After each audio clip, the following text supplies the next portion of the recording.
New Trichy times வாசகர்களுக்கு எங்களுடைய நெஞ்சார்ந்த காலை வணக்கம். இப்போ நம்ம பேட்டி எடுக்க போகிற நபர் திரு எம்பேர் கணேஷ் அவர்கள். இவரை பற்றி சொல்லணும் அப்படின்னா, இவர் பாரதிய ஜனதா கட்சியுடைய கூட்டுறவு பிரிவுடைய மாநில செயலாளராக இருக்கார். திருச்சி மாவட்டத்துடைய நம்பிக்கைக்குரிய ஒரு தொழிலதிபர் மற்றும் சமூக ஆர்வலர். இன்றைக்கி ஒரு சில செயல்களுக்காக மாவட்ட ஆட்சியரை சந்தித்து மனு கொடுக்கறதுக்காக வந்திருந்தார். அது தொடர்பாக நம்ம அவர்கிட்ட இப்போ பேட்டி எடுக்கிறோம். வணக்கம் கணேஷ் சார். வணக்கம் சார். நல்லா இருக்கீங்களா சார்? நல்லா இருக்கேன். சொல்லுங்கள் சார், இன்றைக்கி நீங்கள் மாவட்ட ஆட்சியரை சந்தித்ததுக்கான காரணம் என்னன்னு தெரிஞ்சுக்கலாமா சார்? சார், இது வந்து நம்ம மக்கள் பிரச்சனையை அடிக்கடி வந்து மாவட்ட ஆட்சியரை சந்திக்கிறோம். இன்றைக்கி உள்ள விஷயம் என்னன்னு கேட்டிங்கன்னா, மெயினாக நம்ம வந்து உய்யகுண்டா ஆற்று பாலம், அதாவது பாலம்னா அந்த உய்யகுண்டா ஆறு போகிற வழியில் அந்த சைடில் வந்து ரோடு, அதாவது உய்யகுண்டா ஆற்று இந்த இப்போ நம்ம இதுலேருந்து கோர்ட்டு பாலத்துலேருந்து ஆரம்பித்து அள்ளித்துறை போகிற மட்டும் ஒரு ரோடு சம்மந்தமாக பேசுகிறதுக்காக இன்றைக்கி வந்திருந்தோம். அதை வந்து ஏற்கனவே சேங்ஷன் ஆச்சு அப்படி இப்படின்னு எல்லாம் சொன்னாங்க. பட் இன்றைக்கி மாவட்ட ஆட்சியர்களுக்கு உண்மையான தன்மை என்னன்றது கேட்கறதுக்காக வந்திருந்தேன். ஏன்னா இங்கேருந்து குளுமணி மட்டும் குளுமையம்மன் கோயில் மட்டும் ரோடு நல்லாயிருக்கு, மக்கள் வந்து யூஸ் பண்ணுறாங்க, ரொம்ப சிறப்பாக வச்சுருக்காங்க, மெயின்டைன் பண்ணிகிட்ருக்காங்க.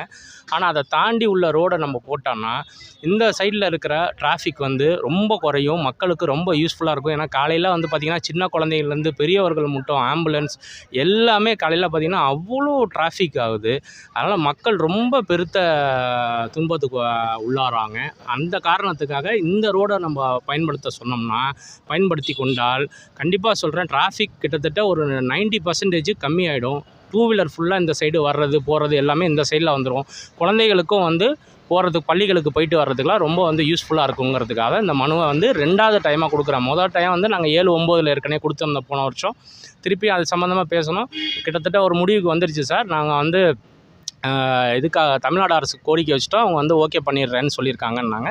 அது சம்மந்தமாக இன்றைக்கி அதை தான் ஃபைனலாக வந்து பார்த்தோம். அதோட இப்போ கிடைச்ச ஒரு செய்தி என்னன்னு கேட்டிங்கன்னா, ஆற்று மீன்லாம் வந்து, அதாவது உய்யகுண்டா ஆற்று மீன்லாம் வந்து செத்து அவ்வளோ இதுவாக இருக்குது, துர்நாற்றம் அடிக்குது. அந்த பக்கம் கோயில் பக்கம்லாம் துர்நாற்றம் அடிக்குதுன்னு பொதுமக்கள் சொன்னாங்க. அதையும் வாய்மொழியாக தான் வந்து கேட்டேன். உடனே சார் இமீடியட் ஆக்ஷன் எடுக்கிறேன்னு சொல்லி இன்னைக்குள்ளே அதை நாங்கள் கிளியர் பண்ணிவிடுவோன்னு சொல்லி சார் வந்து உத்தரவாதம் கொடுத்தாங்க. மாவட்ட ஆட்சியாளருக்கு நன்றியை தெரிவிச்சுக்கிறேன்.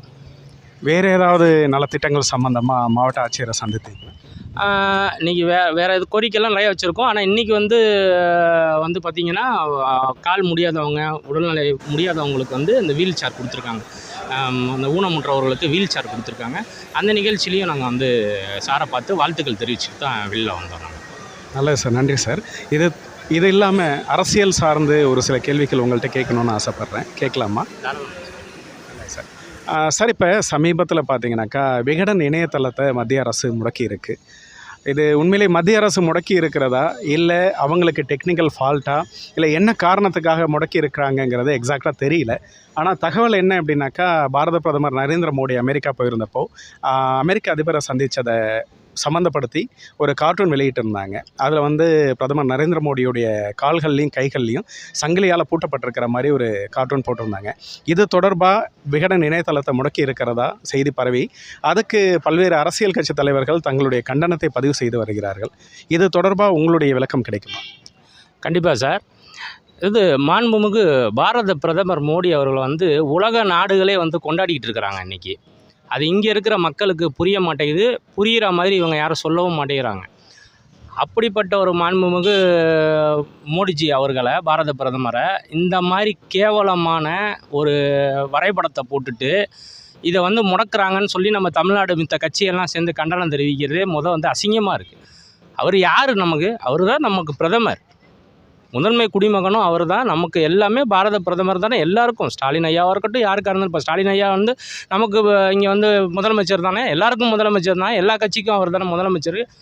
கட்சியில் உள்ள நபர்களுக்கு எல்லாருக்குமே அவர் தான் முதலமைச்சர். அது மாதிரி எந்த கட்சியாக இருந்தாலும் சரி, நம்ம பாரத பிரதமர் தானே, மோடி ஐயா தானே அதுக்கு வந்து அவர் தானே வந்து லீடர். நமக்கு நம்ம சம்மந்தமாக வெளிநாடுக்கு பேசுகிறதா கூட எல்லாருக்கட்டும் அவர் தான் நமக்கு முதன்மை. அவரை போய் கேவலமாக சித்தரித்து இந்த மாதிரி போட்டிருக்க வன்மையாக கண்டிக்கிற ஒரு பக்கம். நான் என்ன சொல்கிறேன்னா, இவங்க வந்து வெப்சைட்டை தான் மூடியிருக்காங்க. நான் அதை சொல்லலை. விகடன் சேனல், பத்திரிக்கை எல்லாத்தையுமே க்ளோஸ் பண்ணணும்னு தான் சொல்லுவேன். இதெல்லாம் கண்டனத்துக்குரிய, மாபெரும் கண்டனத்துக்குரிய செயல். இதை வந்து யார் வந்து தவறாக போடுறது? அங்கே உள்ளவங்க பார்த்தீங்கன்னா ஒரு சில சைடில் வந்து மோடியை வரவேற்கலாம். எப்பேற்பட்ட இவர் ட்ரம்ப் அவர்களே, அமெரிக்க அதிபரே வந்து சேரை நவுத்தி நீங்கள் உட்காருங்க, கையெழுத்து போடுங்கன்னு அந்த இந்த அளவுக்கு ஒரு பாரத குருவாக இருக்கார், உலகின் குருவாக இருக்கிறவரை போய் நீ கண்ணாமண்ணு பண்ணால் அப்புறம் பார்த்துக்கிட்டு இருக்கிறவங்களாம் சும்மா இருக்க முடியுமா? மக்கள் சும்மா இருப்பாங்களா? இல்லை எங்கள் கட்சி தான் சும்மா இருக்குமா? அதெல்லாம் வந்து மாபெரும் கண்டனத்துக்குரியது. இதை நான் திருப்பி என்னோட வழியில் சொல்கிறேன். அவங்க பத்திரிக்கையை முதற்கொண்டு நாங்கள் வந்து முடக்கணும்னு தான் நான் என் தரப்பில் வந்து அவங்கள்ட்ட பதில் சொல்கிறது. இது பத்திரிகை சுதந்திரத்துக்கு எதிரான ஒரு செயலாக பார்க்க முடியாதா சார்? எப்படி சார் நீங்கள் எதிரானு நீங்கள் சொல்கிறீங்க? எப்படி எதிர்ன்னு பத்திரிகைக்கான சுதந்திரம் இருக்குல்ல சார், எங்களுக்கான உரிமைகள் இருக்கு இல்லையா? நீங்கள் உங்கள் சுதந்திரத்தில் நாங்கள் யாருமே தலையிடலையே. இந்த மாதிரி ஃபோட்டோ போடுறது தான் தப்புன்னு சொல்கிறேன். உங்கள் சுதந்திரத்தில் நீங்கள் கருத்து சுதந்திரம் எழுதுங்க, நியாயமானது எழுதுங்க, வன்மையாக கண்டிக்க, தவறுன்னு நான் சொல்லலை. எந்த கவர்மெண்ட்டாக இருந்தால் கேட்குற உரிமை உங்கள்கிட்ட தான் இருக்குது, வேறு யார்கிட்ட இருக்குது? உரிமையை நீங்கள் தட்டி கேளுங்க, தப்பு சொல்லலாம். ஆனால் அந்த வரைபடம் நீங்கள் சரி நீங்கள் ஒத்துப்பீங்களா? ஒரு பாரத பிரதமர் இந்த மாதிரி அவமானப்படுத்தினா நீங்கள் ஒத்துப்பீங்களா? நிச்சயமாக நாங்கள் ஏற்றுக்க மாட்டோம். அதை தான் நாங்களும் சொல்கிறோம். நாங்களும் ஏற்றுக்க மாட்டோம், அதை விட்ற மாதிரியும் கிடையாது. சரி சார், சமீபத்தில் ஹிந்தி வந்து ஏற்றுக்கலை அப்படின்னாக்கா கண்டிப்பாக வந்து உங்களுக்கு கொடுக்கக்கூடிய நிதிகள் எதையும் கொடுக்க மாட்டோம்னு சொல்லி மத்திய அமைச்சர் சொல்லியிருக்காரு. இது தொடர்ந்து தமிழ்நாட்டை சேர்ந்த அனைத்து அரசியல் கட்சிகளுமே அதற்கு தங்களுடைய கண்டனத்தை பதிவு பண்ணிகிட்டு இருக்காங்க. குறிப்பாக மும்மொழி கொள்கை அப்படிங்கிறதுக்கு என்றைக்குமே தமிழ்நாடு எதிராக தான் இருக்குங்கிற மாதிரி அரசியல் கட்சி தலைவர்கள் எல்லாருமே சொல்லிகிட்டு இருக்காங்க. இதை பற்றி உங்களுடைய கருத்து? சார், அரசியலுக்காக எல்லாம் சொல்ல தான் சார் செய்வாங்க. இப்போ நான் இருக்கேன், நீங்கள் பிஜேபின்னு விட்ருக்கேன், சாதாரண ஒரு மக்களாக இருக்கேன். என் பிள்ளைங்க ஒரு 3 லாங்குவேஜில் கற்றுக்கிறது என்ன சார் தவறான ஒரு விஷயம் சொல்லுங்கள்? இல்லை சார், ஹிந்தி வந்து கட்டாயம் அப்படிங்கிற மாதிரி தானே இப்போ மத்திய அரசு சொல்லுது சார். இது வந்து நான் வந்து தவறுன்னு சொல்ல மாட்டேன், கட்டாயங்கிற சொல்கிறது. ஆனால் அவங்க வந்து திணிக்கலாம் இல்லை, இந்தியை வந்து படிக்கலாம், நாங்கள் இந்த மாதிரி கொடுக்குறோங்கிற மாதிரி தான் சொல்கிறாங்க. முன்மொழி கொள்கையை ஏற்றுக்கங்கிற மாதிரி தான் சொல்கிறாங்க. ஏன் இங்கே நடத்துகிற எத்தனையோ வந்து அரசியல் கட்சி தலைவர்கள் ஸ்கூல் நடத்திட்டு இருக்காங்க. அவங்களாம் வந்து முன்மொழி இது லாங்குவேஜஸ்லாம் மித்த லாங்குவேஜஸ்லாம் இல்லையா? சைனீஸ் லாங்குவேஜ் முதற்கொண்டு இங்கே கற்றுக்கிட்டு இருக்காங்க தமிழ்நாட்டில். இல்லைன்னு சொல்ல சொல்லுங்கள். அப்புறம் ஏன் எதுக்குறீங்க? எதுக்கிறது நான் ஒன்றும் சொல்ல. இஷ்டம் இருந்தால் படிக்க போகிறாங்க, இல்லை பிடிக்கலன்னா செகண்ட் லாங்குவேஜ் எடுத்துக்க போகிறாங்க, அவ்வளோதான். இப்போ சிபிஎஸ் ஸ்கூலில் என் பொண்ணு தான் படிச்சுக்கிட்டு இருக்கு. அவங்க வந்து சான்ஸ்கிரிட் எடுத்துக்கிறேன், ஹிந்தி எடுத்துக்கிறேன். என் பொண்ணு தமிழ் தான் எடுத்து படிச்சுக்கிட்டு இருக்கா. ஒன்றும் அதெல்லாம் ஒன்றும் யாரும் குழந்தைங்க சார் ஒரு 2-3 லாங்குவேஜ் கற்றுக்கிறலாம் எந்த விதமான தவறும் கிடையாது சார். தமிழ்நாட்டில் தமிழை மட்டும் தான் நீங்கள் சொல்கிறீங்க, அதுக்கும் நாங்கள் வந்து சொல்லலை. அதுவும் உண்மை தான். தமிழ் இப்போ நான் கேட்டால் நான் தமிழன் தான், எனக்கு தமிழ் இங்கிலீஷை தவிர வேறு ஒன்றும் தெரியாது. மித்த லாங்குவேஜ் புரிஞ்சுப்பேன், அவ்வளோதான். என்னை யாரும் திணிக்கலை. ஆனால் படிக்கணும்னு ஆசை, இந்த வயசுக்கு மேலே போய் படிக்கணும் கற்றுக்கணுங்கிற போது ஒரு வந்து அது குழந்தைகளுக்கு ஈஸியாக இருக்குமே தவிர நமக்கு இப்போ இருக்கிற டயத்தில் நம்ம போய் படிச்சுக்கிட்டோ கற்றுக்கிட்டோ இருக்கிறதுங்கிறது முடியாத ஒரு விஷயம். அதனால் சில ஒன்றும் சொல்கிறதுக்கு இல்லை. இப்போ ஆரம்பித்தவங்களுக்குலாம் என்னென்னு தெரியாமல் பேசிக்கிட்டு இருக்கிறாங்க. மித்தவங்க பேசுகிறது கூட சரி. நேற்று கட்சி ஆரம்பித்தவங்கலாம் இன்றைக்கி வந்து பார்த்திங்கன்னா முன்மொழி கொள்கை எதுக்குறேன் அவர்கிட்ட போய் முன்மொழி கொள்கைன்னா என்ன, அவங்க பையன் எந்த ஸ்கூலில் படிக்கிறாங்க, பொண்ணு எந்த ஸ்கூலில் அட் ப்ரெசென்ட் படிச்சுக்கிட்டு இருக்காங்கிறத சொல்லுங்களேன். இங்கிலீஷ் தெரியாதா, இல்லை அவருக்கு வந்து வேறு அதர் லாங்குவேஜ் கற்றுக்க மாட்டாங்களான்னு கேளுங்க. இப்போ கட்சி ஆரம்பித்தவர்னு நீங்கள் விஜயை சொல்கிறீங்களா? இருக்கலாமே, அவரையும் தான் சேர்த்து தான் சொல்கிறேன். ஏன்னா சமீபத்தில் கட்சி ஆரம்பித்தது விஜய் தான் ஆரம்பிச்சிருக்காரு, இது உலகத்துக்கே தெரியும். விஜய் தான் மும்மொழி கொள்கைக்கு எதிரான தன்னுடைய கண்டனத்தை வலுவாக பதிவு செஞ்சுருக்காரு. அதே போல் கார்ட்டூன் விவகாரத்துலேயும் மத்திய அரசு வந்து கடுமையாக சாடி இருக்காரு. அதனால் நீங்கள் சொல்கிறது விஜய் நாங்கள் ஏற்றுக்கலாமா? தாராளமாக ஏற்றுக்கலாம் சார், தப்பே இல்லை.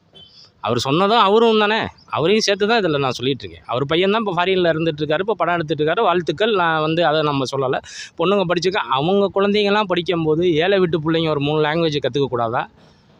இல்லை சார், எடப்பாடியும் தான் எதிர்த்துருக்காரு. அவரையும் சேர்த்து தான் சொல்கிறேன். நான் அரசியல் கட்சின்னு தானே பொதுவாக சொன்னேன், நான் தனியாகவே சொல்ல. அரசியல் கட்சி யார் எதுக்குறாங்களோ எல்லாருக்கும் சேர்த்து தான் சொல்கிறேன்.